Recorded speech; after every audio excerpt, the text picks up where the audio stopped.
Hey there, Internet friends. Trevor Starkey here with another special Thursday episode of Movie Monday.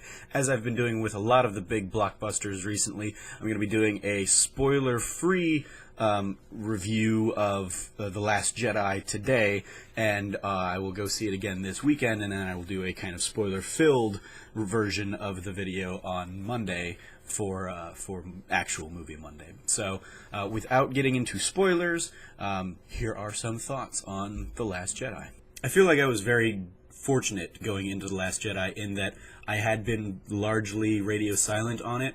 I think I really only saw the second trailer once, and that was just like before seeing Thor Ragnarok or something. I saw it as a trailer for the film. I didn't seek out trailers, I didn't seek out information, I didn't seek out images online, so I went in very much dark, and there's definitely an appreciation to that. I think there are a lot of potential spoilers out there for this film that knowing them, might chip away at some of the surprise aspects of the show. Overall, I really did enjoy The Last Jedi, but it took some kind of on-the-fly recalibration to appropriately do so. I went in expecting kind of what I have in my mind of Star Wars, and this movie, right from the offset, kind of introduces humor in a way that it hasn't been present in the Star Wars films in the past. Not to say that Star Wars hasn't been funny or hasn't had funny moments in the past, but humor is much more prevalent in this film in a way that it hasn't been before, and there are definitely some things that it feels out of place. It doesn't feel like a regular Star Wars movie. It feels like something different. And so that took a little bit of getting used to. It's not that it's bad necessarily, but it's not what I was expecting. It's not what I was calibrated for. I would go so far to say as some of the kind of sequences we get in here with the humor feel like even they would have fit within Thor Ragnarok better than maybe Star Wars, but that's just me. The overall story is, I believe, the longest of the Star Wars films that we've gotten. It's about 2.5 hours, and it to its credit, it avoids kind of falling in the trap of like, oh, this is Force Awakens was just A New Hope. This is just going to be The Empire Strikes Back. I don't think it's The Empire Strikes Back. I think it has, homages or kind of references to Empire and Return of the Jedi, and I mean, like, it has references to kind of across the Star Wars spectrum, but it is very much telling its own story, its own kind of story. Very much, this film is a race against time. Everything in this film takes place very quickly after we left off in Force Awakens.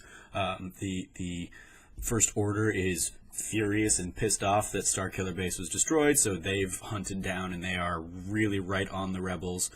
You have Rey, of course, being on the island with Luke and kind of trying to find her place in this story and looking to Luke for answers.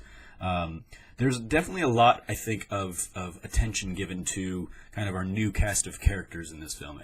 Everybody felt introduced in the last movie, but it was introduced in a safe, familiar, here are the characters, and we're going to kind of slide them into a little bit of the archetypes that you already know. And here we get to see each of them much more fleshed out. All of the characters, I think everybody really, all the main characters in this film get a really solid arc from beginning to end. No character just kind of stays stagnant throughout the film, and that goes for Kylo Ren as well. I think he's got an interesting arc in here that I won't delve into a la spoiler territory until my Monday video, but everybody really gets a lot to play with here, and especially I think someone like Poe, I think, really benefits here. It's no secret that in the first film, Poe was very much kind of written out. Originally, he was just going to kind of crash onto Jakku and then be done.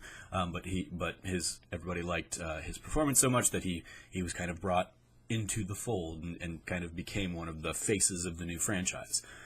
So he gets certainly a lot more to work with here, and he's given a lot more characterization, I think, to kind of build upon. We get to see a lot of Rey trying to figure out who she is, where she fits in all of this. We get to see a lot of Luke. Luke has a lot of great kind of conflict within him that was alluded to, I think, in the first film. He's been absent from this galaxy for years because of his failing with Kylo Ren, and we still see him suffering that, and we get to see kind of how he is coping with it and how he is just dealing with it with himself. We also get to see Finn paired up with a newcomer, Rose, who we get more backstory from her kind of than we've had of a lot of characters introduced in this universe. She very much was kind of the epitome of like the downtrodden that the Empire has kind of crushed and stepped on, but she kind of rose up and fought out of that and fought in and fought to get to the Resistance, and so she paired up with Finn, Finn is still very much like he left the First Order because he didn't want to be a part of that, but he didn't necessarily want to be a part of the Resistance either. He just kind of fell into that. So he's also, much like Rey, is trying to find his place in all of this, and in being partnered up with Rose, he, I think, gets much more headed down that road. I think he ends up kind of figuring out what he wants to fight for as a result, and that's there's some really nice kind of turning point moments for him in this film as well. At my screening, there were a lot of cheer out loud moments throughout this film. I thought personally there were a lot of incredibly beautiful visuals in this film, some of which have kind of been alluded to or shown in the trailers. You have, of course, the scenes on the new planet Crate, which is the one where you've got that like red dust kind of trailing across this just like pristine white landscape. The imagery there just is very striking, and then just across a lot of the other kind of vistas we end up going to, we have more taking place on the island that we got at the end of The Force Awakens, and that's just another beautiful setting. There's we go off-world to kind of a one of the luxurious, lavish places that has really thrived under the New Order. We kind of have a sequence there, and we get to see again kind of filling out really the world in a way that we haven't really gotten when it has been so like heavily focused on the Skywalker family. Here we get to see kind of the larger world and elements of the larger world, and how kind of people who are existing outside of the war exist, and it's really an interesting kind of look that we haven't gotten in, I think, any of the Star Wars films, and it really kind of intrigued me, and some of the characters we see there are I think really telling in terms of what the larger world is at play.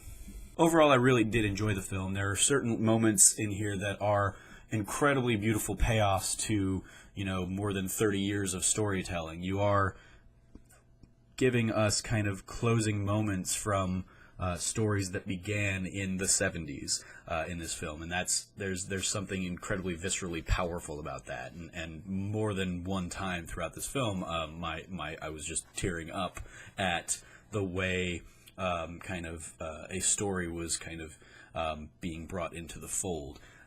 You have some things that don't work. The porgs, I think, will be kind of a point of contention for a lot of people that you've seen in the previews and the trailers. The little creatures, they very much feel in the same vein as like the Ewoks or the Gungans, in that they work fine maybe in a small dose, but I think they do, at least for me, they overstayed their welcome here. But I can also envision that a kid would absolutely fall in love with them and absolutely connect to them. So there's that old Ewoks good or bad kind of theory from How I Met Your Mother, where if you were a certain age, you loved Ewoks, and if you were above that age, you hated them. And that's how you identify Return of the Jedi fans. I think you'll have the same kind of thing here with porgs. I think certain like younger spirits, as opposed to like old curmudgeons like myself, will look at porgs and be like, oh, they're so cute and they're so funny. And here, they were cute and funny once or twice, but I think the number of times we see them and we come back to them throughout this film was a little much for me. But ultimately, they are, I think, indicative of kind of some of the the stuff that doesn't work in the film.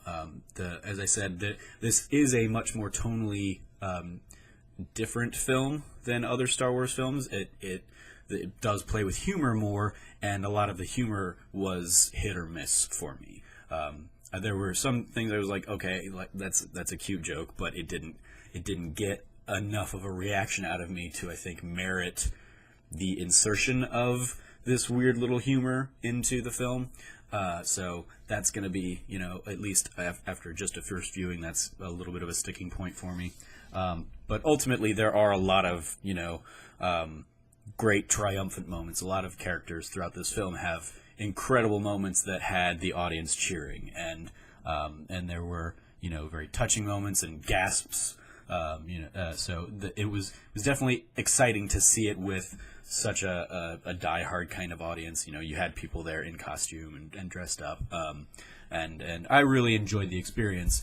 I think the movie is not without fault, but ultimately I lean more that I enjoyed it very much. I really had a great time with it, and some of the big payoff moments that we get on 40 years of storytelling, I think more than make up for where we have some shortcomings in this film. Pacing is at times an issue.